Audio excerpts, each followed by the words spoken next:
अस्सलाम वालेकुम प्यारे बच्चों, मैं हूं आपकी Urdu teacher Nahid Asghar. Moonlight international publishers के डिजिटल एकेडमिक प्लेटफॉर्म पर आप सबको खुश आमदीद। किंगडम उर्दू सीरीज़ में जो मूवर्स का आज हम हर्फ पढ़ेंगे वो है ऐन। आ की आवाज़ से ऐन। ऐन में से हमने जो भी अल्फाज शुरू होते हैं उनकी पहचान करनी है। ऐन से क्या क्या बन सकता है। आइन से ऐनक, आइन से औरत, आइन आपको लिखा हुआ नज़र आ रहा है। इसके साथ ही इसकी छोटी शक्ल भी है। छोटी शक्ल को हम दूसरे हरूफ के साथ मिलाएंगे तो ही वो एक लफ्ज़ नया बनेगा। जैसे ऐन वाओ रेते औरत, ऐन मीम अलिफ माँ अमा रेते रत अमारत।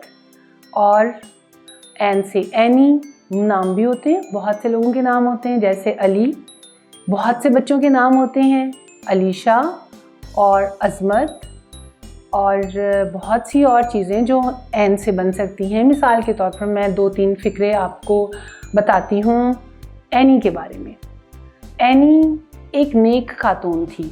आपने इसमें तलाश करना है मैंने कौन कौन से लफ्ज़ ऐन से जो शुरू हुए वो बोले।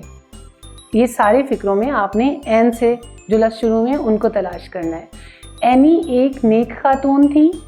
वो एक अमारत में गई क्योंकि उसे ऐनक और इत्र ख़रीदना था। जी, आपने पहचान लिया होगा कि ऐन से कौन कौन से लफ्ज़ शुरू हुए हैं। ऐनी, औरत, अमारत, इत्र और ऐनक। इसके अलावा भी बहुत से अल्फाज हैं जो आपने ख़ुद तलाश करने हैं। मैंने और भी बहुत से अल्फाज बोले हैं, आपने भी तलाश करने हैं।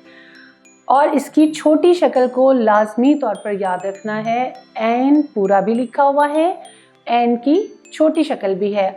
ऐन, औरत, अमारत, ऐनक, इत्र। ये तमाम अल्फाज जो ऐन से शुरू हो रहे हैं वो ऐन की छोटी शक्ल से शुरू हो रहे हैं। आपने इस छोटी शक्ल को ज़रूर याद रखना है। आज का हमारा सबक यहीं पे ख़त्म होता है। इंशाल्लाह ताला अगले सबक के साथ फिर आपसे मुलाकात होगी। तब तक के लिए अल्लाह हाफिज़।